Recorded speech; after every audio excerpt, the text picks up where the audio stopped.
ওগো রাহমাতুল লিল আলামিন ইয়া রাসূলুল্লাহ পয়গম্বর, আপনি আমার বাড়ির মেহমান। রাসূল গো, আমি কি দিয়ে আপনাকে মেহমানদারি করব? আল্লাহর নবী বলে, আবু আইয়ুব, শুধু আমাকে মেহমানদারি করব না, এই দেখো আমার সাথে কত সাহাবীরা আছে। মক্কার আবু জেহেল, উকবা, সাইবা তাদের নির্যাতন সহ্য করতে না পারে তারা বাড়িঘর ছেড়ে দিয়ে তারা আমার সাথে হিজরত করে মদিনায় চলে আসছে। এ আবু আইয়ুব, পাতেও খাবার দাবার তাদের যা ছিল সব শেষ হয়ে গেছে। তুমি মুসলমান ভাইদের খাবারের ব্যবস্থা করো, মেহমানদারির ব্যবস্থা করো। আবু আইয়ুব আনসারী রাসূলুল্লাহ বলার সাথে সাথে ওট বকরি জবাই করা শুরু করলো, রুটি বানানো শুরু করলো, গোশত পাক করা শুরু করলো। দাও দাও করে আগুন জ্বলতেছে, চুলায় আগুন জ্বলতেছে, ধোঁয়া উঠতেছে। তখনকার এই আবু আইয়ুব আনসারীর বাড়ি থেকে কয়েক কিলোমিটার দূরে আল্লাহর নবী, প্রিয় নবী মুহাম্মদুর রাসূলুল্লাহর সাহাবী আবু আইয়ুব আনসারীর বাড়ি থেকে কয়েক কিলোমিটার দূরে তখনকার জামানার সবচেয়ে বড় যিনি আলেম ছিলেন, তাওরাত কিতাবের হাফেজ ছিল, জাবুর কিতাবের আলেম ছিল, ইনজিল কিতাবের আলেম ছিল, তার নাম ছিল আব্দুল্লাহ ইবনে সালাম। আবু আইয়ুব আনসারীর বাড়ি থেকে কয়েক কিলোমিটার দূরে ওই আলেম, ইহুদি বড় আলেম, সে তার গাছের উপরে ওইটা খেজুর গাছ পরিষ্কার করতেছে। ওই খেজুর গাছের উপর থেকে দেখতে পাইল আবু আইয়ুব আনসারীর বাড়ির দিকে ধোঁয়া উঠতেছে। সে মনে করছে আগুন লেগে মনে হয় পুরে সারখার হয়ে যাইতেছে। গাছের উপর থেকে তার ছাত্র দলবল সবাইকে বলল, যাও আবু আইয়ুব আনসারীর বাড়ির দিকে তোমরা যাও, সেখানে যায় দেখো মনে হয় কোনো বিপদ সংকেত লেগে আছে, তোমরা যায় সেখানে সাহায্য করো।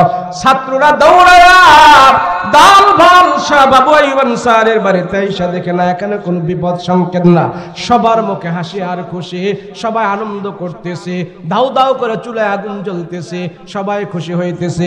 জিজ্ঞেস করলো, কি ব্যাপার, এখানে তোমরা আনন্দ করতেছো, কারণটা কি?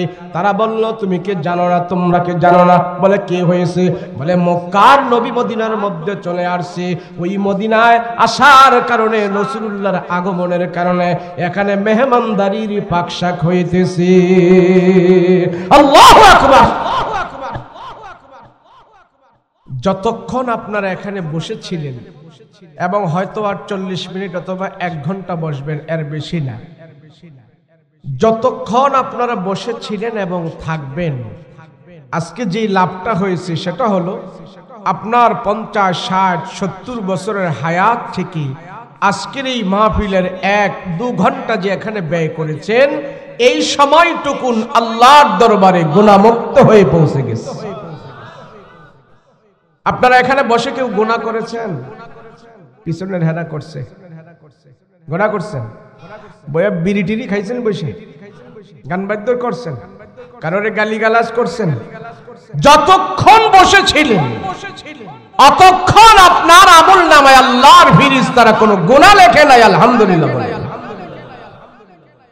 এই গুনাহমুক্ত পরিবেশ আগামীকাল থাকবে না। থাকবে এখানে? কথা বলেন, থাকবেন? আপনারা যদি এখানে না থাকতেন তাহলে কোথায় থাকতেন? কেউ শাস্ত্রলে, কেউ টিভি দেখতেন, কেউ খবর দেখতেন, কেউ ফেসবুক চালাইতেন, এক একজনে এক এক কাজে ব্যস্ত থাকতেন। কিন্তু এখন সবাই মিলে আমরা একটা কাজ করছি, আল্লাহ এবং আল্লাহর রাসূলের কথা শুনতেছি। কথা বলেন ঠিক কিনা? সেজন্য যতক্ষণ আমরা বসে আছি গুনাহমুক্ত আছি। আলহামদুলিল্লাহ বলেন।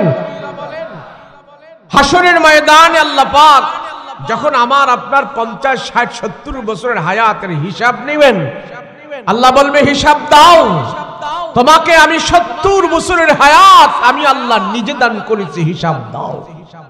দিতে পারবে কেউ?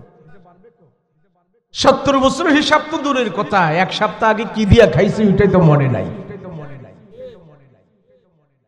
কিন্তু যে সমস্ত জিনিসগুলো আমরা করেছি, নেক আমল করেছি, গুনাহমুক্ত সময় ব্যয় করেছি, আল্লাহর ফেরেশতারা সেগুলো আল্লাহ পাকের কাছে জমা দিবে। আপনার বান্দা গুনাহমুক্ত সময় ব্যয় করেছে, আমরা লিখে রেখেছি। আল্লাহ বলবে তোমরা না লিখলেও আমার আল্লাহর জানা আছে, আমার বান্দারা কোরআনের মজলিসে, আমার বান্দারা ওয়াজ মাহফিলে, মসজিদে তারা সময় ব্যয় করেছে, গুনাহ করে নাই। আমি আল্লাহ তোমাদেরকে সাক্ষী রেখে বলতেছি, শোনো, যারা আমার ভয়ে গুনাহ করে নাই, দুনিয়ার সময়টাকে তারা ফাসাদে লিপ্ত করে নাই, অন্যায়ের পথে খরচ করে নাই, শুধু তারা আমার নাফরমানি থেকে মুক্ত থেকে ছিল, আমার ভয়ে তোমাদেরকে সাক্ষী রেখে আমি তাদেরকে ক্ষমা দান করে দিয়েছি। কিভাবে মানুষগুলো জান্নাতে যেতে পারে, আল্লাহর কাছে ক্ষমা পায়, সেই জন্য আল্লাহ পাক এই পৃথিবীতে লক্ষাধিক নবী রাসূল প্রেরণ করেছিলেন। নবী রাসূল প্রেরণ করার উদ্দেশ্যই ছিল এটা, মানুষ যেন জাহান্নাম থেকে বেঁচে যায়, মানুষগুলো যেন জান্নাতের মেহমান হয়ে যায়। কেন? নবী রাসূল ছাড়া, আলেম ওলামা ছাড়া, সাহাবায়ে কেরাম ছাড়া এই দুনিয়ার মানুষ সে যত উন্নত হোক, সে যত দাপটশালী হোক, কোরআন ছাড়া সেই মানুষটা তার দাপট স্থায়ী হতে পারে না। কোরআন ছাড়া মানুষের জ্ঞান স্থায়ী হতে পারে না। কোরআন ছাড়া মানুষের ভালোবাসা স্থায়ী হতে পারে না। কেন? যখন আমার রসুল দুনিয়াতে আসছে, আমার রসুলের আগে এক রসুল আসছে, তার নাম হলেন ঈসা আলাইহিস সালাতু ওয়াস সালাম। ঈসা নবী থেকে নিয়ে আমাদের নবী পর্যন্ত এখানে 600 বছরের একটা গ্যাপ ছিল। কয়শো বছর? জোরে বলেন না, কয়শো? এই 600 বছরের ভিতরে পৃথিবীতে কোনো আসমানি গ্রন্থ নাজিল হয় নাই, পৃথিবীতে কোনো নবী রাসূল আসে নাই, পৃথিবীতে ওয়াজ মাহফিল ছিল না, কোরআনের দাওয়াত ছিল না, আসমানি দাওয়াত ছিল না, মানুষকে জান্নাতের কথা বলার কোনো সুযোগ ছিল না, মসজিদের খতিব ছিল না, মাদ্রাসা ছিল না, মানুষদেরকে জান্নাতের কথা বলার কোনো পরিবেশ ছিল না। কয়শো বছর? আল্লাহ পাক রব্বুল আলামিন যখন অর্ডার করলেন রাহমাতুল লিল আলামিন, নবী একটা লিস্ট আলী রাদিয়াল্লাহু আনহুর কাছে দিয়ে বলে, ও ভাই আলী, আল্লাহর হুকুম মেনে আমি এখন খানায়ে কাবা আমার মাতৃভূমি থেকে আমি মদিনার দিকে চলে যেতে হচ্ছে। এই কাফের মুশরিকেরা তারা আমাকে আমানতের ব্যাঙ বানিয়েছিল, বিশ্বস্ততার ব্যাঙ বানিয়েছিল, তাদের স্বর্ণ চাঁদি রূপা আমার কাছে জমা রাখছিল। এখন যদি এগুলি নিয়ে আমি যদি মদিনায় চলে যাই, তাদের বিশ্বাস ভঙ্গ হয়ে যাবে, তারা আমার প্রতি খারাপ মন্তব্য করবে। ও ভাই আলী, না, এই লিস্টটা তোমার কাছে আমি ধরায় গেলাম, এখানে কে কত দিনার দিরহাম আমার কাছে জমা রাখছে সবগুলো এখানে দেওয়া আছে। আগামী 3 দিনের ভিতরে তুমি এগুলি পরে পরে সবার পাওনাগুলো আর সবার আমানতের টাকাগুলো তুমি দিয়া বুঝায়া দিয়া আগামী 3 দিন পরে তুমি মদিনার কুবা এলাকায় আমার সাথে তুমি দেখা করবা। নাও নাও, এক্ষণে আমি চলে গেলাম, আমার বিছানায় তুমি ঘুমায়া থাকবা। হযরত আলী রাদিয়াল্লাহু আনহু হিজরতের পরে যখন মদিনায় যায়, সাহাবায়ে কেরাম আলীকে ধরলেন, ও আলী, রাসূলের বিছানায় তুমি ঘুমিয়েছিলা আর সব কাফেররা তোমাকে মারতে আসছিল, তোমার তখন কেমন লাগছিল? হযরত আলী বলে, আমার নবীজি আমাকে বলেছে 3 দিন পরে রাসূলের সাথে দেখা হবে। তখনই আমার এমন বিশ্বাস হয়ে গেছে, এই 3 দিন পৃথিবীর কোনো মানুষ আমাকে মারতে পারবে না। সুবহানাল্লাহ। রাহমাতুল লিল আলামিন আবু বকরের বাড়িতে যাই, আবু বকরকে সাথে নিয়ে মদিনার দিকে রওনা। চলছে চলছে, মক্কা এলানো হয়ে গেল, নবীজি হিজরত শুরু হয়ে গেছে। সব ইমানদারেরা রাসূলুল্লাহর সাথে মদিনায় পাড়ি জমাইতেছেন। নবীজি হাঁটতে হাঁটতে হাঁটতে হাঁটতে যখন নাকি মদিনার সীমানায় পা রাখলেন, মদিনার সীমানায় পা রেখে রাসূল দেখতে পাইল মদিনার কতগুলো যুবক পয়গম্বরের জন্য সেখানে অপেক্ষায় দাঁড়ায় আছে। আল্লাহর নবীর মনটা ভরে গেল, হায় হায়, মক্কার আমার রক্তের মানুষগুলো আমাকে ঘর থেকে বের করে দিয়েছে, আর মদিনার কিছু সংখ্যক যুবকেরা এখানে দাঁড়িয়ে আছে। নবীজি দেখতে পাইলেন সেই যুবকদের এক একজনের হাতে এক একটা জিনিস নিয়ে তারা দাঁড়িয়ে আছে। কারো হাতে দুধের পেয়ালা, কারো হাতে শরবতের পেয়ালা, কারো হাতে গাছের তাজা খেজুর, কারো হাতে গোস্ত ভুনা করা, এক একটা জিনিস নিয়ে দাঁড়ায় আছে, কারো হাতে ফুলের মালা, কারো হাতে ফল। এইভাবে মদিনার যুবকেরা আমার পয়গম্বরকে রিসিপশনের জন্য তারা অপেক্ষায় আছে। রাহমাতুল লিল আলামিন ডাক দিয়া বলে, মদিনার যুবকেরা কেন তোমরা এখানে দাঁড়িয়ে আছো, কারণটা কি? যুবকেরা ডাক দিয়া বলল, ইয়া রাসূলুল্লাহ, আমরা শুনেছি রাসূল গো, আমরা শুনেছি আপনি নাকি মক্কা থেকে মদিনায় আসবেন, আপনাকে গ্রহণ করার জন্য আমরা এখানে আজকে দাঁড়িয়ে আছি। 4 দিন ধরে আপনার জন্য আমরা এখানে অপেক্ষা করতেছি। আমরা বাড়িতে যাই নাই, আমরা খাওয়া দাওয়া করি নাই, কখন নবীজি আসবে আর তার সাথে আমাদের দেখা হবে। রাসূল গো, আপনার সাথে আমাদের দেখা হয়ে গেছে। এক যুবক আইসা আমার রাসূল কি দুধের পেয়ালাটা রাসূলের হাতে দিলেন, ইয়া রাসূলুল্লাহ নেন, আমার উট থেকে আমি দুধ দহন করি, আপনার জন্য আমি অপেক্ষায় দাঁড়ায় আছি। নবী গো, আপনার আমার দুধ আপনি পান করেন। আল্লাহর নবী যুবকের হাত থেকে দুধের পেয়ালা টান দিয়ে যখন নাকি মুখের মধ্যে দিয়ে লাগাইলেন, চুমুক দিয়ে রাসূলুল্লাহ দুধের পেয়ালাটা তাকে আবার দিয়া দিলেন। বলে, এই দুধ তো খাবার উপযুক্ত না, কেন তুমি আমার জন্য এমন দুধ নিয়ে আসছো? মক্কার দুধ কত সুস্বাদু, মদিনার দুধ এমন কেন পানসা পানসা? যুবক চোখের পানি ছেড়ে দিয়ে বলতেছি, ইয়া রাসূলুল্লাহ, আজকে 4 দিন ধরে দুধ নিয়ে আপনার জন্য দাঁড়ায় আসি, 4 দিন পরে তো দুধ খাবার উপযুক্ত থাকে না গো রাসূল।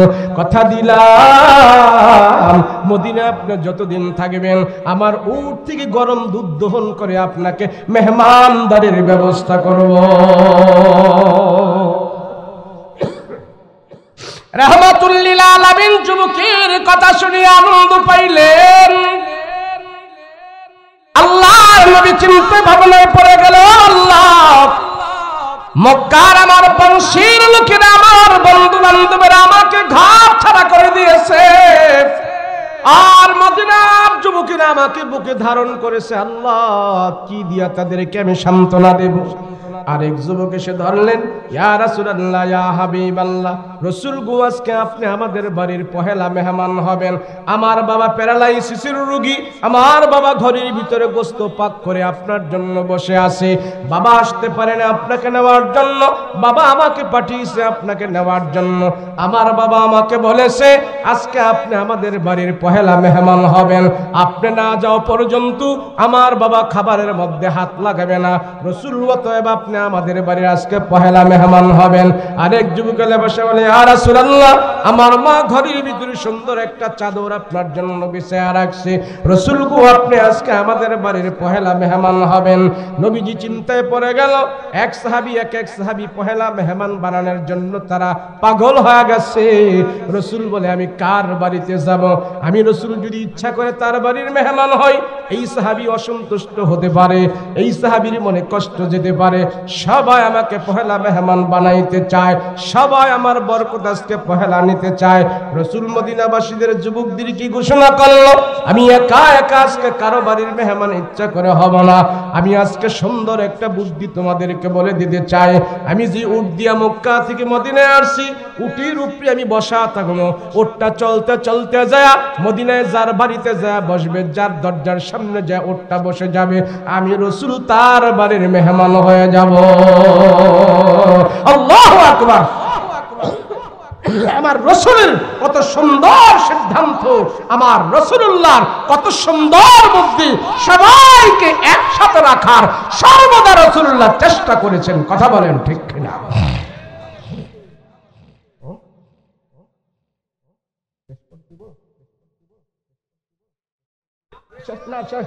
অসুবিধা নেই, আগে শেষ করলে আমার লাগে ভালো। আপনাকে যত অসুবিধা আমাকে তত সুবিধা। কথা বলেন ঠিক কিনা? আমার সুবিধা কেন, আমি যাই যদি 1 ঘন্টা আগে ঘুমাইতে পারে, এটা আমার শরীরের জন্য ভিটামিন চেয়ে আরো বেশি উপকার।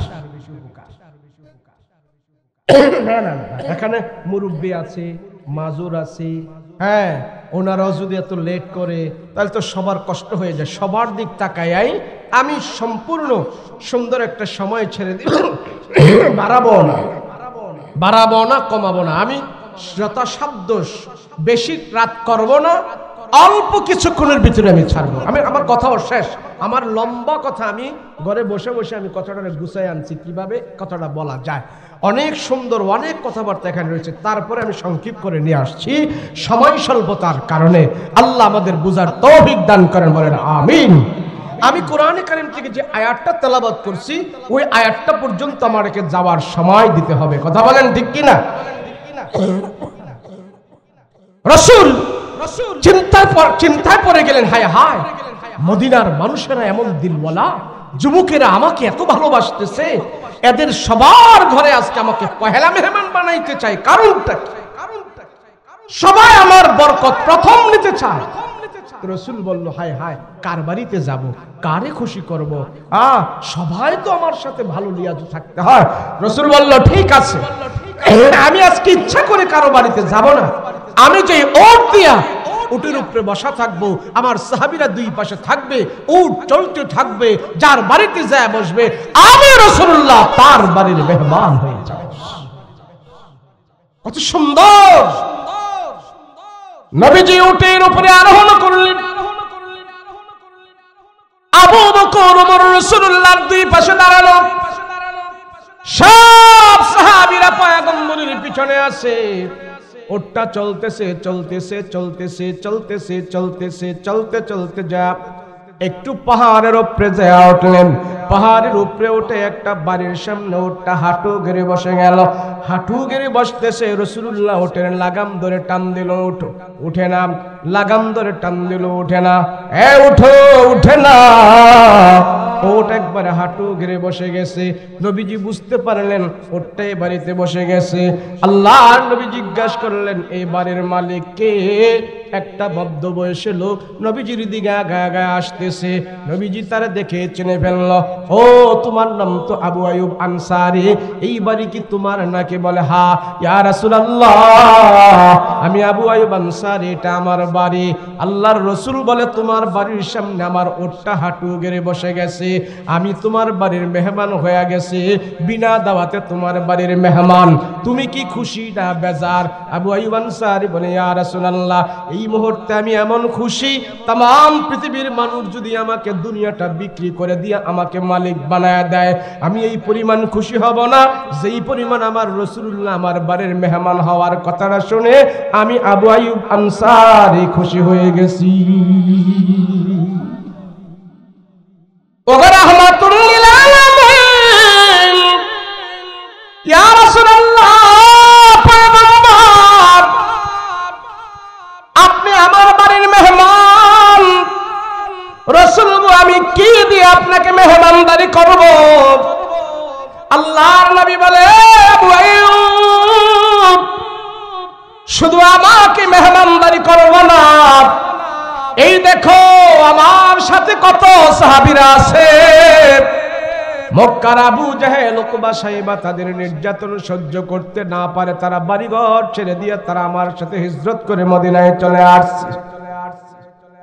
আবু আইয়ুব, পাতেও খাবার দাবার তাদের যা ছিল সব শেষ হয়ে গেছে, তুমি মুসলমান ভাইদের খাবারের ব্যবস্থা করো, মেহমানদারির ব্যবস্থা করো। আবু আইয়ুব আনসারী রাসূলুল্লাহ বলার সাথে সাথে ওট বকরি জবাই করা শুরু করলো, রুটি বানানো শুরু করলো, গোশত পাক করা শুরু করলো। দাও দাও করে আগুন জ্বলতেছে, চুলায় আগুন জ্বলতেছে, ধোঁয়া উঠতেছে। তখনকার এই আবু আইয়ুব আনসারীর বাড়ি থেকে কয়েক কিলোমিটার দূরে আল্লাহর নবী, প্রিয় নবী মুহাম্মদুর রাসূলুল্লাহর সাহাবী আবু আইয়ুব আনসারীর বাড়ি থেকে কয়েক কিলোমিটার দূরে তখনকার জামানার ইহুদিদের সবচেয়ে বড় যিনি আলেম ছিলেন, তাওরাত কিতাবের হাফেজ ছিল, জাবুর কিতাবের আলেম ছিল, ইনজিল কিতাবের আলেম ছিল, তার নাম ছিল আব্দুল্লাহ ইবনে সালাম। আবু আইয়ুব আনসারীর বাড়ি থেকে কয়েক কিলোমিটার দূরে ওই আলেম, ইহুদি বড় আলেম, সে তার গাছের উপরে ওইটা খেজুর গাছ পরিষ্কার করতেছে। ওই খেজুর গাছের উপর থেকে দেখতে পাইল আবু আইয়ুব আনসারীর বাড়ির দিকে ধোঁয়া উঠতেছে। সে মনে করছে আগুন লেগে মনে হয় পুরে সারখার হয়ে যাইতেছে। গাছের উপর থেকে তার ছাত্র দলবল সবাইকে বলল, যাও আবু আইয়ুব আনসারীর বাড়ির দিকে তোমরা যাও, সেখানে যায় দেখো মনে হয় কোনো বিপদ সংকেত লেগে আছে, তোমরা যায় সেখানে সাহায্য করো। ছাত্ররা দৌড়ায়া দাল ভাল সব আবু আইয়ুব আনসারীর বাড়িতে এসে দেখে না এখানে কোনো বিপদ সংকেত না, সবার মুখে হাসি আর খুশি, সবাই আনন্দ করতেছে, দাউ দাউ করে চুলায় আগুন জ্বলতেছে, সবাই খুশি হইতেছে।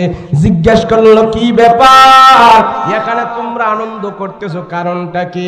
তারা বলল তুমি কি জানো না, তোমরা কি জানো না? বলে কি হয়েছে? বলে মক্কার নবী মদিনার মধ্যে চলে আসছে, ওই মদিনায় আসার কারণে রাসূলুল্লাহর আগমনের কারণে এখানে মেহমানদারির পাকশাক হইতেছে। আল্লাহু আকবার। বলে বলো কি? ইহুদিরা বলতেছে আর বলো কি, মুহাম্মদ কি মদিনায় চলে আসছে? বলে হ্যাঁ। তো তারা বলতেছে হায় হায়, আমাদের বড় হুজুর তাওরাত কিতাব পড়ে পড়ে নবীজির কথা আমাদেরকে বলতো, মুহাম্মদের কথা আমাদেরকে বারবার শোনাইতো, আর সেই মুহাম্মদ চলে আসছে। বলে হ্যাঁ, এই ঘরের ভিতর অবস্থান করছে। এই ইহুদি ছাত্ররা দৌড়ে যায় ওই ইহুদিদের বড় আলেম আব্দুল্লাহ ইবনে সালাম তাদের ওস্তাদের কাছে যায় বলল, ওস্তাদ জি, আরে তাওরাত পড়ে পড়ে যেই নবীর কথা আমাদেরকে শোনাইতেন, ওই আব্দুল্লাহর বেটা মুহাম্মদ তো মক্কা থেকে মদিনায় চলে আসছে। ওই ইহুদি আলেম কই কস কি, মুহাম্মদ আমার জীবদ্দশায় চলে এসেছে? বলে হ্যাঁ। ওই ইহুদি আলেম গাছের উপর থেকে এক লাফ দিয়ে নামছে, নাইমা বলে তোরা দাঁড়া, আমি একটু মুহাম্মদকে দেখে আসি। সুবহানাল্লাহ। কে জানেন? এই লোকটা হলো ইহুদিদের সবচেয়ে বড় আলেম ছিল, বড় আলেম। তাওরাত কিতাবটা পুরাটা তার দিলের ভিতরে মুখস্থ ছিল, সে তাওরাতের হাফেজ ছিল, জাবুর কিতাবের আলেম ছিল, ইনজিল কিতাবের আলেম ছিল। ইহুদিদের মদিনায় একমাত্র সে আলেম ছিল। সে দৌড়ে আসছে, আয়েশা আবু আইয়ুব আনসারীকে বলতেছে, দোস্ত আরে তোমার বাড়িতে নাকি মুহাম্মদ চলে আসছে? বলে হ্যাঁ। আমাদের দিদি একটু খবর দিলা না? আবু আইয়ুব আনসারী বলে, তোরা তো ইহুদি, সেই জন্য তোদের কাছে আমাদের নবীজির কোনো খবর দেওয়া এটা আমাদের জন্য শোভা পায় না, আমরা তোমাদেরকে জানাবো না। তুমি এখানে কেন আসছো? তোমরা তো ইহুদি, মুসলমানদের শত্রু, তোমরা আমার রাসূলুল্লাহর শত্রু, কোরআনের শত্রু, মুসলমানদের শত্রু। ইহুদিরা আজীবন মুসলমানদের দুশমনি করেই যাবে, এটা ইহুদিদের প্রতিজ্ঞা। সেজন্য রাসূল বলছে কোন ইহুদিদের সাথে তোমাদের বন্ধুত্ব হতে পারে না। কথা বলো ঠিক কিনা? আর যদি ইহুদিদের সাথে আত্মীয়তা করি তাহলে বন্ধুত্ব থেকে আরো বেশি গভীর হয়ে গেল না? কথা বলেন ঠিক কিনা? বলছে না তোমাদেরকে কেন জানাবো? আব্দুল্লাহ ইবনে সালাম বলে ঠিক আছে, তুমি একটু আমাকে সুযোগ দাও, আমি মুহাম্মদের সাথে একটু দেখা করব, এতটুকু অনুমতি তুমি আমাকে দাও, শুধু তার সাথে দেখা করে আমি চলে যাব। আব্দুল্লাহ ইবনে সালাম বলে এটা তো কশিন কালেও সম্ভব না, তুমি আমার রাসূলুল্লাহর কাছে যে বেয়াদবি করবে সেটা আমরা সহ্য করব। সে আব্দুল্লাহ ইবনে সালাম ইহুদি বড় আলেম কই না না, বেয়াদবি করব না, শুধু নবীকে আমি এক নজর দেখব, দাও দাও, তোমার হাতে পেয়ে ধরে একটু সুযোগ দাও। বলে আচ্ছা ঠিক আছে, আমি নবীজি থেকে জিজ্ঞেস করে আসি তোমার মতো একটা ইহুদিকে রাসূলের কাছে যাওয়ার অনুমতি নবীজি দিবে কিনা। তো আবু আইয়ুব আনসারী যে রাসূলের কাছে বলে, ইয়া রাসূলুল্লাহ, মদিনার ইহুদিদের যে সবচেয়ে বড় আলেম রাসূল সে আসছে আপনার সাথে দেখা করতে, আপনি কি দেখা করবেন? তার নাম কি? বলে তার নাম হলো আব্দুল্লাহ ইবনে সালাম। রাসূল বলে আরে হ্যাঁ, মক্কা থেকে আমি তার নাম বহু শুনেছি, ইহুদিদের সে নাকি বড় একজন আলেম, সে যেহেতু একটা আলেম তার একটা সম্মান আছে, আমার সাথে দেখা না করে গেলে সে একটা কষ্ট পাবে, তার একটা অসম্মান হবে। সে যেহেতু তাওরাত কিতাবের আলেম, আলেম হিসাবে আমি রাসূল তাকে সম্মানের সহিত আমি দেখা করতে চাই। সুবহানাল্লাহ। অন্য ধর্মের আলেমকে রাসূল কত সম্মান দিছে, আর আমার ধর্মের আলেমরে আমরা সুযোগ পাইলে কত বাস ঢুকাইয়া দেই। কথা বলেন ঠিক কিনা? আমার ধর্মের আলেমকে সুযোগ পেলে আমি জানখানায় ঢুকাইয়া তারে হত্যা পর্যন্ত করে ফেলি। কথা বলেন ঠিক কিনা? আর রাসূল বলছে সে তাওরাতের আলেম, আমি তারে একটু সম্মান দিতে হয় আলেম হিসাবে, যাও তারে নিয়ে আসো। তো আব্দুল্লাহ ইবনে সালামকে আবু আইয়ুব আনসারী রাদিয়াল্লাহু আনহু আয়েশা বলতেছে, শোনো তুমি তো ইহুদিকে বড় আলেম, কিন্তু তোমারে বিশ্বাস করি না, তুমি তো ইহুদি, যদি আমার রাসূলের সাথে কোনো দুই নম্বরই করো, বেয়াদবি করো, কল্লা নিয়ে যেতে পারবা না, সাবধান। আসো রাসূল অনুমতি দিয়েছে আসো, তো তারা ধরে ধরে নিয়ে গেছে, নিয়ে যায় বলতেছে উনি হলেন আবু বকর, উনি হলেন ওমর, উনি হলেন ওসমান, উনি হলেন আলী, আর এই বরাবর যাকে দেখতেছ উনি হলেন মুহাম্মদুর রাসূলুল্লাহ সাল্লাল্লাহু আলাইহি ওয়াসাল্লাম। তো আল্লাহর রাসূলের সামনে গিয়ে ইহুদি আলেম এইভাবে দাঁড়াইছে, তো নবীজির মাথায়, মুখে, বুকে, পায়ে সব দিকে এভাবে তাকাইতেছে, দেখতেছে দেখতেছে। এক পর্যায়ে যায় এই ইহুদি আলেম আমার রাসূলুল্লাহর চেহারার দিকে এভাবে তাকায় রইছে, সামনে, ডাইনে, বামে, পিছনে কোথাও তাকায় না, শুধু একবারে টাসকে মেরে আমার রাসূলুল্লাহর চেহারার দিকেই তাকায় রইছে অনেকক্ষণ। রাহমাতুল লিল আলামিন বলে আব্দুল্লাহ ইবনে সালাম, শুনেছি তুমি একজন বড় আলেম, কিন্তু তুমি অনেকক্ষণ পর্যন্ত আমার চেহারার দিকে তাকায় রইলা, ডাইনে বামে সামনে পিছনে কোথাও তাকাও না, শুধু চেহারায় তাকায় রইলা, কারণটা কি বলো? কেন তুমি আমার চেহারার দিকে তাকায় রইছো, কোথাও তাকাও না, শুধু তাকায় রইছো, কারণ কি বলো?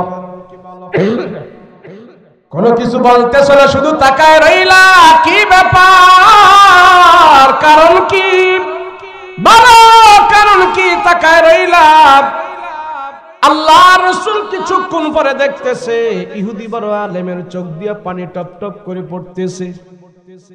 নবী জিজ্ঞেস করে আব্দুল্লাহ ইবনে সালাম, কেন তুমি কান্না করো, কারণটা কি, তোমার চোখে পানি কারণটা কি?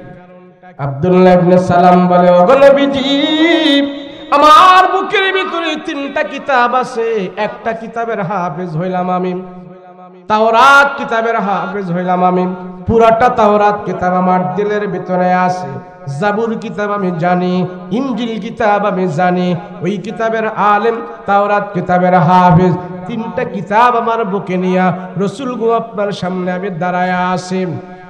আমি কোনো খারাপ মন্তব্য করি নাই, আমি আপনার প্রতি কোনো দোষারোপ করি নাই, শুধু আপনার চেহারার দিকে তাকায়া তাকায়া আর আমার তাওরাত কিতাবের সাথে মিলায়া আমি যুক্তির কষ্টি পাথর দিয়া যাচাই করে দেখলাম, তাওরাত কিতাবের ভিতরে আপনার বর্ণনা সেখানে আছে আখির জামানার নবীর নামটা কি হবে, তাওরাত কিতাবের ভিতরে আমি পড়েছি আখির জামানার নবীর নাম হবে মুহাম্মদ, আমিও সেটা তাওরাত কিতাবে পড়েছি।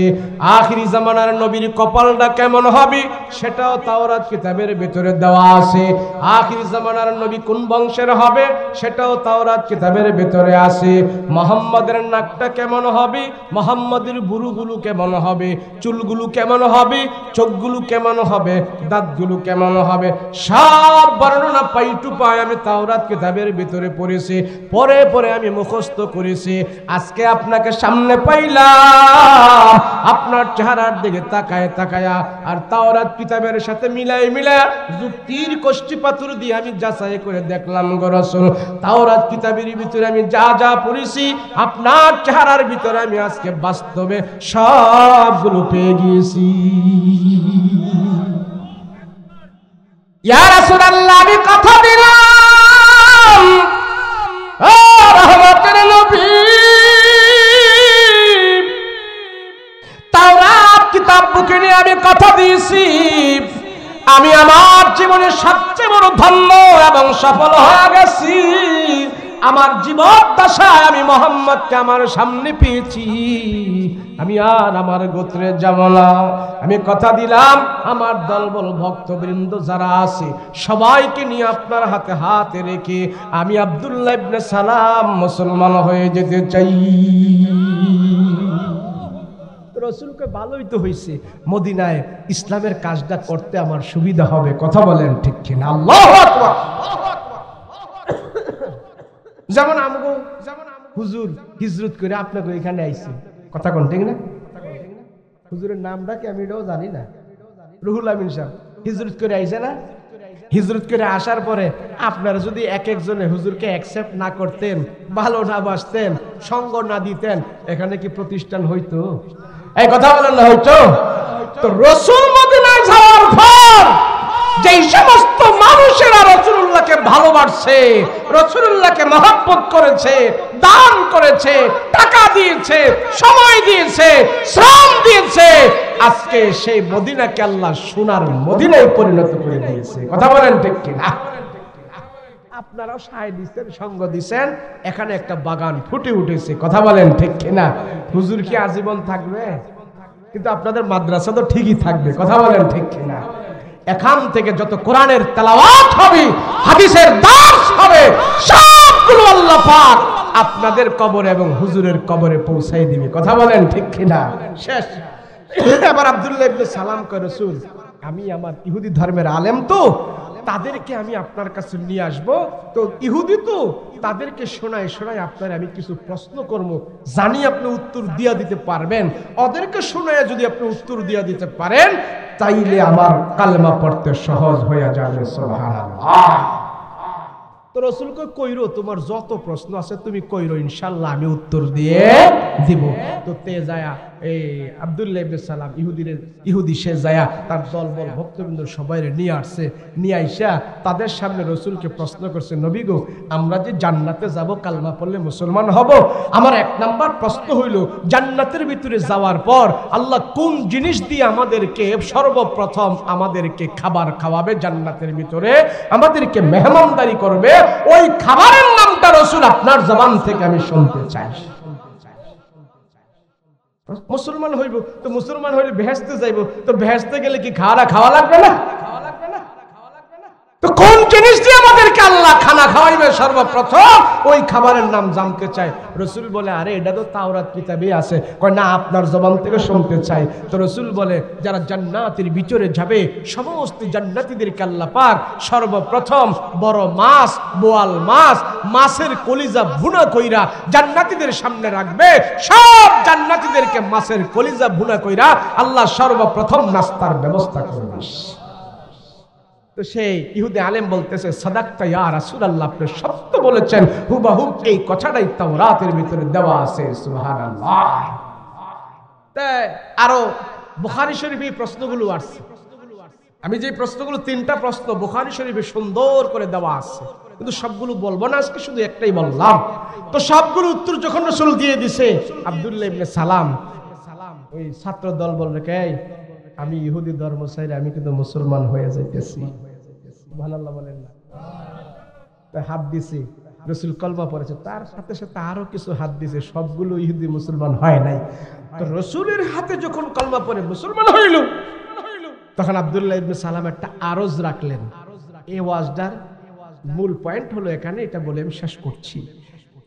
আব্দুল্লাহ ইবনে সালাম বলে, রাসূল মুসলমান তো হইলাম, এখনো আমার বাড়িঘর সব ইহুদিদের বস্তিতে, ইহুদিদের গ্রামে, আমি মুসলমান হয়ে ইহুদিদের বাড়িতে থাকতে হবে, ওদের গ্রামে আমার বসবাস, আবার মুসলমান হয়েছি, আপনাদের এখানেও থাকতে হবে, আসা যাওয়া করতে হবে। তবে আপনি যদি আমাকে কিছু রুখসত দেন, রুখসত মানে বুঝেননি, একটু কারসিট করার সুযোগ দেন, তাইলে আমি ইহুদিদের সাথেও তাল মিলিয়ে চলতে পারবো, আবার মুসলমান তো হয়ে গেছি, মুসলমানদের সাথেও আমি মিলিয়ে চলতে পারবো, দুই দলরে মিলাইয়া সমন্বয় করে চলতে আমার সুবিধা হবে, আপনি যদি আমার একটু ছাড় দেন। রাসূল বলে কি, সেটা কি হতে পারে? আমি ইহুদি থাকতে ওটের দুধ খাইতাম, ওটের গোস্ত খাইতাম না, আর এখনো আমি আপনার থেকে মুসলমান হওয়ার পরে অনুমতি চাই, ওটের গোস্ত খাবো না, ওটের দুধ খাবো, তাহলে ইহুদিরা বুঝবে আমি এখনো তাদের সাথে আছি, আমার চলতে একটু সুবিধা হবে। কথা বলেন ঠিক কিনা? এই দুই কলমার মুসলমান সমাজের মধ্যে বেশি, কথা কোন ঠিক কিনা? কথা কয় না? দুই কলমা হিন্দুদের পূজায়ও যায়, আবার শুক্রবারের মসজিদে পহেলা কাতারে থাইকা জুমার নামাজের মুসল্লি হইয়া মসজিদের সভাপতি হতে চায়। আছে না নাই?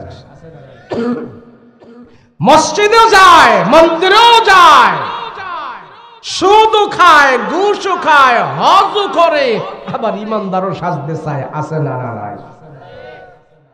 মাদ্রাসারও সভাপতি, বাউল গানেরও সভাপতি, ওয়াজেরও সভাপতি, মানে সব তালে আছে উনি একটা গুলালু। কথা কোন ঠিক কিনা?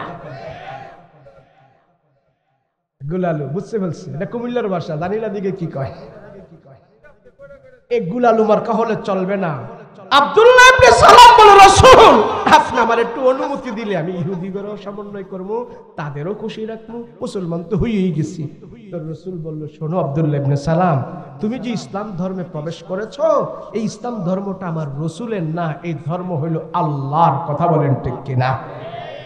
আমাদের ধর্ম কার? নির্দেশনা কার?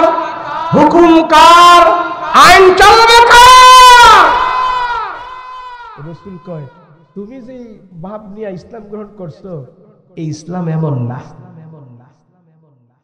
তোমাকে যদি আল্লাহ সুযোগ দেয় কারসেট করে চলার, আমার রাসূলের কোনো অসুবিধা নাই, তবে তোমার এই কথাটা আমি আল্লাহর উপর হাওলা করে দিচ্ছি। দেখি আল্লাহর কাছ থেকে তোমার জন্য কি বার্তা আসে।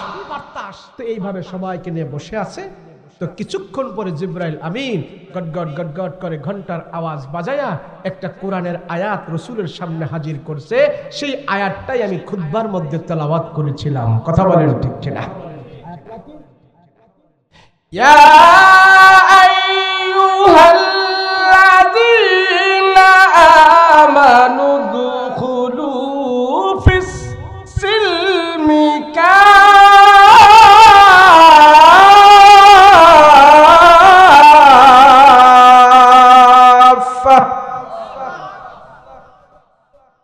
ولا تتبعوا خطوات الشيطان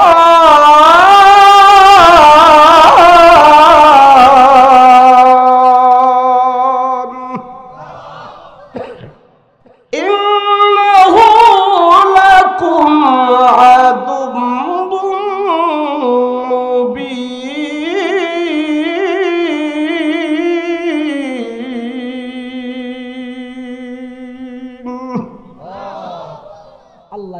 নাযিল করে দিয়েছে তার মতের উপরে। আল্লাহ বলছে রাসূল গো তারে বইলা দেন, যদি সে ইসলামের ভিতরে ঢুকতে চায় পুরাপুরি ভাবে ইসলামে ঢুকতে হবে। অর্ধেক অর্ধেক ঢুকার দ্বারা আল্লাহ জাহান্নাম থেকে বাঁচতে পারবে না। কথা বলেন ঠিক কিনা? উদখুলু ফিস-সিলমি কাফা, পুরাপুরি ভাবে ইসলামে ঢুকতে বলেন, না হলে না ঢুকতে বলেন, আমার আল্লাহর কোনো অসুবিধা নাই। কথা বলেন ঠিক কিনা? আমাদের দেশে একটা কথা কয়, খাইলে পেট বইরা খা, নাইলে দেশ ছাইরা যা। কথা কোন ঠিক কিনা? ইসলাম মানলে ভালো করে মানো, শুক্রবারে মুসল্লি হয়ে কোনো লাভ নেই, আটকা খাটকা মুসল্লি হয়ে কোনো লাভ নাই। পুরাপুরি ভাবে মানো। ফজরের নামাজ পড়ো, জোহরের নামাজও পড়ো, 5 ওয়াক্ত পড়ো, 1 ওয়াক্ত ছাড় দেওয়া যাবে না। কথা বলেন ঠিক? এই অর্ধেক অর্ধেক জিনিস মানার দ্বারা জানার দ্বারা কোনো সফলতা আছে? অর্ধেক জিনিসে কোনো শান্তি নেই। এটা কোন থানা কয়? তানোর থানা মশায় কামড়ায় নি? কথা কয় নাকি? মশা নাই না? আছে কম। কেন আমি মসজিদে বসছিলাম তো একটা মশাও লাগে নাই, খুব ভালো লাগছে। তানোর থানায় মশায় কামড়াইলে আপনারা কি করেন? কেউ মশারি টানায়, কেউ কয়াল ধরায়, তাই না? তাই না? এখন কোন লোকে যদি মশায় কামড়াইতেছে, সেই জন্য সে মশারি টানাইছে, মানে মশারি টানাইয়া ও বডিটা অর্ধেকটা মশারির ভিতরে ঢুকাইছে আর অর্ধেকটা বাইরে রাখছে। মশাই কি কামড়াইবো না সালাম দিব? কথা কন না, কি করবো? আরে মানুষ, তুমি যদি মশার কামড় থেকে বাঁচতে হয়, তোমার পুরা বডি, মাজা, কোমর, ঘাড়, কাঁধ সব মশারির ভিতরে ঢুকাইতে হবে। কথা বলেন ঠিক কিনা? সামান্য একটা মশার কামড় থেকে বাঁচতে হলে যদি আমার পুরাটা বডি, পুরাটা দেহ মশারির ভিতরে ঢুকাইতে হয়, আল্লাহ জাহান্নাম থেকে বাঁচতে হইলেও আমার 63 বছরের জিন্দেগি, 70 বছরের জিন্দেগি, বাল্যকাল, শিশুকাল, বৃদ্ধকাল, মধ্যকাল, রাজনৈতিক জীবন, পারিবারিক জীবন, সাংসারিক জীবন, ব্যবসায়ী জীবন, সব জীবনে ইসলাম ফিট করতে হবে। কথা বলো ঠিক কিনা? হুজুর আপনারা মাদ্রাসা নিয়ে থাকেন, আপনারা মসজিদ নিয়ে থাকেন, আমরা নেতাগিরি করবো, আমরা দেশ চালাম, ওইখানে এসে বাধা দিয়েন না, আপনার জায়গায় আপনারা থাকেন। এটা হইল 1 নম্বরের শয়তান। সব জায়গায় ইসলাম ফিট করতে হবে, সব জায়গায় আল্লাহর আইন ফিট করতে হবে। এটাই হলো মুমিনের দাবি। কথা বলো ঠিক কিনা? আর আব্দুল্লাহ ইবনে সালাম যখন এই আয়াত নাজিল হয়েছে একবারে চুপ হয়ে গেছে। কোরআনের আয়াতের উপরে আর কথা বলা যাবে না। কথা বলেন ঠিক কিনা? আমরাও কি ইসলাম পুরাপুরি মানবো ইনশাআল্লাহ? মানবো তো ইনশাআল্লাহ? আমাদের মা বোনদেরকে আমরা পর্দা করব। রাজি আছিনি? রাজি আছিনি? ঘরে বাহিরে মা বোনদেরকে আমরা ইসলাম শিখাবো। রাজি আছে? আজকে সময় স্বল্পতার কারণে মা বোনদের ওয়াজ করতে পারলাম না। আর দরকার নাই, আপনাদের মা বোনের এখানে অনেক মা বোন নাকি আসছে, হ্যাঁ? তবে এখানে আইসা আমার একটু ভালো লাগছে কি জানেন, এত মহিলা যে এখানে আছে আমরা বুঝতেই পারি নাই। তাই আমি বুঝলাম নম্র ভদ্র, এদের এত ওয়াজের দরকার নাই। কথা বলেন ঠিক কিনা? আর অন্য অন্য এলাকায় গেলে ও মা, মহিলাদের কেসের কেসের ব্যাগের ব্যাগের জ্বালায় বক্তা ওয়াজই করতে পারে না। আর এখানে যত মহিলা আছে আমরা তো বুঝতেই পারি না। আলহামদুলিল্লাহ, তারা নম্র ভদ্র। কথা বলেন ঠিক কিনা? তারা পর্দা করে চলবে, তারা স্বামীর কথা মেনে চলবে, তারা 5 ওয়াক্ত নামাজ পড়বে, আমানতের খেয়ানত করবে না, শাশুড় শাশুড়ি বউ শাশুড়ি মিল মোহাব্বতে চলবে। আল্লাহ সবাই কবুল করেন, এই মাদ্রাসা কবুল করেন, এই মার্কাজ কবুল করেন। এখানে যারা দান করছে, টাকা দিয়ে, শ্রম দিয়ে, বুদ্ধি দিয়ে, সময় দিয়ে, পরামর্শ দিয়ে যারা এই মাদ্রাসার জন্য জায়গা জমি দিয়েছে, এদের ভিতর থেকে যারা অন্ধকার খবরে চলে গেছে, আজকের এই মাহফিলের হাদিয়া তাদের কবরে নাজাতের বাণী হিসাবে যেন আল্লাহ পৌঁছায় দেয়। বলেন আল্লাহুম্মা আমিন। আমরা এখন দোয়া করব, হাত উঠিয়ে আল্লাহর দরবারে দোয়া করব। এই গভীর রজনীতে দোয়া করলে আল্লাহ দোয়া কবুল করবে কিনা বলেন? দেখবেন এখন কিছু ফেরেশতা আছে উঠে দেবো। এতক্ষণ মানুষ ছিল, এখন তারা ফেরেশতা হয়ে চলে যেতেছে। কেন? মানুষ হইলে তার গুনাহ আছে, আর গুনাহগারের আল্লাহর দরবারে দোয়া করার সুযোগ আছে। কথা বলেন ঠিক কিনা? আর ফিরিস্তা যারা আছে হ্যাঁ গুনাহ টোনা নাই, হেরা গেলে গাও চলে। আপনারা ফিরিস্তা না মানুষ, তাহলে দোয়া করার দরকার আছে না? না নাই? দোয়া করেন। আমি মুসাফির। কি মুসাফির? আমি কি শুধু মুসাফির না, ডাবল মুসাফির, 3 ডবল মুসাফির। 3 সাইড ডবল মুসাফির। হিসাব করছিলাম কয় কিলো যেন আসছে, প্রায় 250 কিলোর উপরে।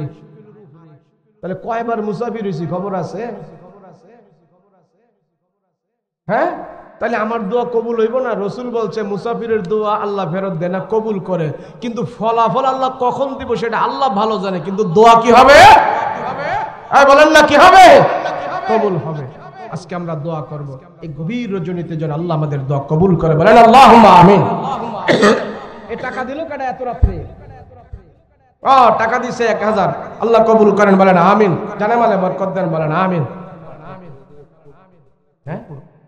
হ্যাঁ, 10,000 টাকা এত রাত্র হয়ে গেছে, আবার 10,000? হ্যাঁ, মাশাআল্লাহ, গভীর রাত্র 10,000 টাকা দেয়। আল্লাহ কবুল করেন। বলেন আমিন। আল্লাহ তার দানের হাদিয়া সোনার মদিনে পৌঁছে গুনাহ খাতা মাফ করেন। বলেন আমিন। আল্লাহ হায়াতে তৈয়বা দান করেন। বলেন আমিন। এই তাড়াতাড়ি আর কেউ আসেনি? 5,000 10,000 মাত্র 3 মিনিট সময় আছে, দেন। আছে কেউ? এই প্যান্ডেলের ভিতরে আছে কেউ? সাপ তো একবার মারছে, এটার বাইরে আর কি মারবো? হ্যাঁ, মরাডারে মারতে নাই। মাশাআল্লাহ, আল্লাহ সব বাইরে কবুল করেন। বলেন আমিন। আল্লাহ যারা ধৈর্য সহকারে বসেছে, প্রত্যেকের এই বসাটা, এই সময়টা তুমি নাজাতের উসিলা করে দাও। বলেন আমিন। দোয়া করব আমরা, দেশের জন্য দোয়া করব, দশের জন্য দোয়া করব, তাম পৃথিবীর মুসলিম উম্মাহের জন্য দোয়া করব। আল্লাহ যেন আমাদেরকে ঈমান ও আমলের সাথে জিন্দেগি দান করে, মৃত্যু পর্যন্ত যেন আমরা কোরআনের সাথে থাকতে পারি। সকলে বলেন আল্লাহুম্মা আমিন। আস্তাগফিরুল্লাহাল্লাযী লা ইলাহা ইল্লা হুয়াল হাইয়ুল কাইয়্যুম ওয়া আতুবু ইলাইহি লা হাওলা ওয়ালা কুওয়াতা ইল্লা বিল্লাহিল আলিয়্যিল আযীম। اللهم صل على سيدنا نبينا شفيعنا حبيبنا مولانا محمد صلى الله تعالى عليه وعلى آله وصحبه أجمعين. اللهم آمين. ربنا ظلمنا أنفسنا وإن لم تغفر لنا وترحمنا لنكونن من الخاسرين. رب ارحمهما কামা রাব্বায়ানি সগীরা রব্বিরহামহুমা কামা রাব্বায়ানি সগীরা। আয় আল্লাহ, আপনি তাকায় দেখেন আপনারা আশিকিন জাকিরিন মুহিব্বিন বান্দারা দীর্ঘক্ষণ পর্যন্ত এখানে বসে বসে কোরআনের কথাগুলো শুনেছি। আল্লাহ, নওজোয়ান যুবকেরা আছে, পর্দার আড়ালের মা বোনেরা আছে, ডানে বামে পাকনা দাড়িওয়ালা মুরব্বী বাবারা আছে, আলেম উলামারা হাত উঠাইছেন। আল্লাহ, আপনি সবাইকে মাফ কইরা দেন। রাত্র অনেক হয়ে গেছে, তোমার বান্দারা বাড়িতে যায় নাই, দুইটা হাত তোমার আদালতে উঠায়া রাখছে রে মালিক। খালি হাতে আমাদেরকে ফিরাইয়েন না, গুনাহ মুক্ত করে আমাদেরকে বাড়িতে ফিরাইয়েন। আল্লাহ, রাত্র গভীর, এত গভীর রাত্রি কোনো মানুষ জাগ্রত থাকে না। রাত্র যত গভীর হয় দুনিয়ার মানুষের দরজা জানালা বাসা বাড়ি সব বন্ধ হয়ে যায়, দোকানপাট মার্কেট বন্ধ হয়ে গেছে, অফিস আদালত বন্ধ হয়ে গেছে। মালিক রে, তোমার ক্ষমার দরজা কিন্তু বন্ধ হয় নাই। আয় আল্লাহ, পশু পাখি গুলো যার যার বাসায় চলে গেছে, সাপ বিচ্ছু গুলো গর্তের ভিতরে চলে গেছে। আমরা মুমিনেরা এখনো বাসায় যাই নাই, বাড়িতে যাই নাই, দুইটা হাত তোমার আদালতে কাঙ্গাল মিসকিন এতিমের মতন উঠায়া রাখছি। আল্লাহ, গুনার দিকে তাকাইলে তোমার দরবারে হাত উঠাইতে লজ্জা হয়, তারপরও তোমার দরবারে হাত উঠাইতে হয়। তুমি ছাড়া আমাদের কেউ নাই, কেউ নাই। আল্লাহ, এখানে বয়োজ্যেষ্ঠ বৃদ্ধ বাবারা আছে, বয়স বৃদ্ধি হওয়ার কারণে তাদের চুল দাড়ি পাইকা গেছে, গায়ের চামড়া ঢিলা হয়ে গেছে, চোখের পাওয়ার নষ্ট হয়ে গেছে, দাঁত গুলো নাড়াচাড়া করতেছে, সোজা হয়ে দাঁড়াইতে পারে না। লাঠি ভর করে করে তারা মাহফিলে আসে, মসজিদে যায়। এমন বৃদ্ধ বাবাজিদেরকে নিয়ে তোমার দরবারে হাত উঠাইলাম রে মালিক, তাদের গুনাহ খাতা মাফ করে দাও, সাথে সাথে আমাদেরকেও ক্ষমা করে দাও। আয় আল্লাহ, মাদ্রাসা কবুল করে নাও। আয় আল্লাহ, দিনের মারকাজ তুমি কবুল করে নাও। আয় আল্লাহ, যারা জান মান শ্রম দিয়ে কোরআনের মারকাজের পিছনে মেহনত করতেছেন, আল্লাহ তাদেরকে কবুল করে নাও। আয় আল্লাহ, যারা মাদ্রাসার খেদমত করতেছে, কোরআনের খেদমত করতেছে, শিক্ষক বৃন্দদেরকে কবুল করে নাও। আয় আল্লাহ, আমাদের মুহতামিম সাহেবের হায়াতে বরকত দান করে দাও, ঈমান আমলে শক্তি বাড়ায় দাও। রব্বুল আলামিন, এই মাদ্রাসা তুমি দায়েম ও কায়েম করে নাও। আয় আল্লাহ, যারা জান মাল শ্রম দিয়ে মাদ্রাসার মেহনত করতেছেন, আল্লাহ রব্বুল আলামিন, জায়গা দিয়ে, শ্রম দিয়ে, বুদ্ধি দিয়ে, পরামর্শ দিয়ে, আল্লাহ যে যেভাবে সহযোগিতা করতেছে, প্রত্যেকের সহযোগিতা আপনি কবুল মঞ্জুর করে নিন। আয় আল্লাহ, আমার মা বোনেরা অর্থ করে দিয়েছে, মা বোনেরা মাদ্রাসার জন্য মেহনত করেছে, আল্লাহ তাদেরকে তুমি কবুল করে নাও। রব্বুল আলামিন, যে এলাকায় মাদ্রাসা থাকে, মাদ্রাসার মধ্যে 24 ঘন্টা কোরআনের তেলাওয়াত হয়, ওই এলাকার যতটি কবর আছে, প্রত্যেকটা কবরের ভিতরে আল্লাহ তুমি তেলাওয়াত পৌঁছায়া দাও। আয় আল্লাহ, অত্র এলাকার ভিতরে যত মানুষ কবরের মধ্যে শুয়ে আছে, কবরের মধ্যে ঘুমায় আছে গো আল্লাহ, আজকের এই মাহফিলের হাদিয়া নাজাতের বাণী হিসাবে তাদের কবরের মধ্যে পৌঁছায়া দাও রব্বুল আলামিন। আল্লাহ, এমন সন্তান এখানে হাত উঠাইলো, এই হাত দিয়া তার মা বাবার লাশ কবরের ভিতরে রেখে দিয়ে আসছে। এমন সন্তান এখানে হাত উঠাইছে, এই হাত দিয়া মা বাবার জন্য কবর করছে। এই হাত দিয়া মা বাবার কবরের উপরে বাঁশের ফালটা বিছাইছে। এই হাত দিয়া মা বাবার কবরের উপরে মাটি দিছে। আয় আল্লাহ, সন্তান হয়ে মা বাবার যে হাত দিয়া কবরে নামাইলো, সন্তান হয়ে মা বাবার লাশ যে হাত দিয়া কবরে রাখছে, ওই হাতগুলো আজকের মাহফিলে তোমার আদালতে উঠাইয়া দিছে। ওরে বাড়ি, মা বাবার কবরে তুমি কষ্ট দিও না, কষ্ট দিও না। যে মা বাবা আমাদের কষ্ট সহ্য করে নাই, নিজে না খেয়ে সন্তানদেরকে খাওয়াইলো, নিজেরা কষ্ট সহ্য করেছে, সন্তানকে কষ্ট দেয় না। ওই মা বাবারে কবরে যদি কষ্ট দাও, আমরা সন্তানেরা কেমনে সহ্য করব রে খোদা? মা বাবার কবরের কষ্ট তুমি দূর করে দাও আল্লাহ। পিতা মাতার কবরে আযাবি দিও না, দাদা দাদির কবরে আযাবি দিও না।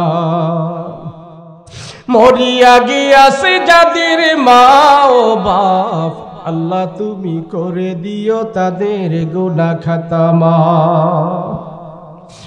ওরে মালিক,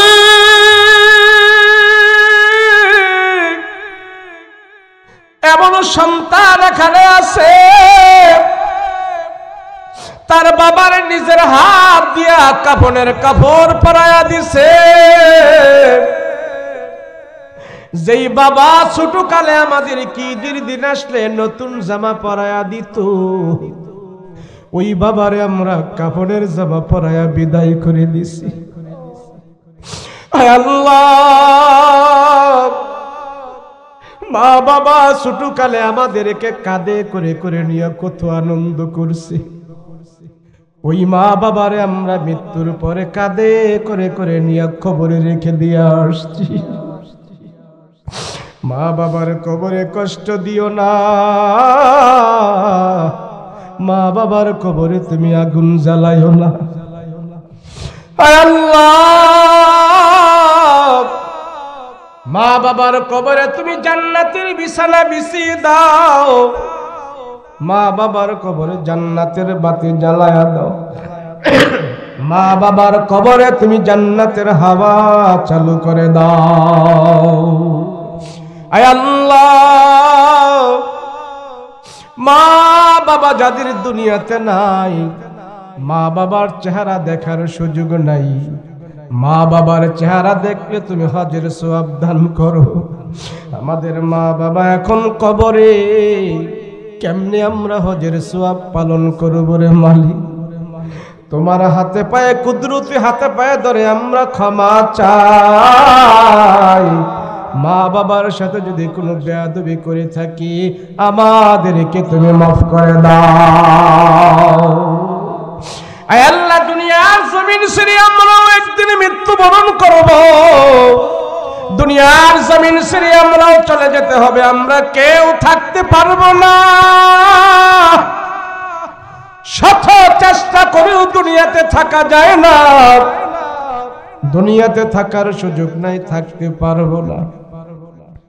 মৃত্যুবরণ করতে হবে, সে মরণটা তুমি আমাদের কি ইমানি মরণ দিও, জাহান্নামী মরণ দিও না, নাপাকি মরণ দিও না, মুনাফিকে মরণ দিও না, বদ্দিনী মরণ দিও না, ইমানি মরণ আমাদেরকে দান করিও।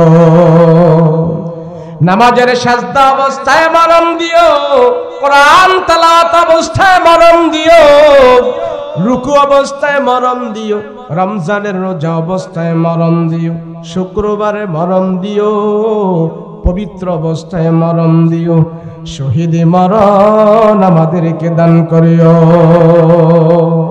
আয় আল্লাহ মাহফিল কবুল করে নাও।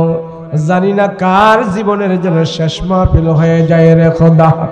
কত বক্তা মাহফিল করে বাড়ি পর্যন্ত পৌঁছতে পারে না, রাস্তায় অ্যাক্সিডেন্ট করে মারা যায় আল্লাহ।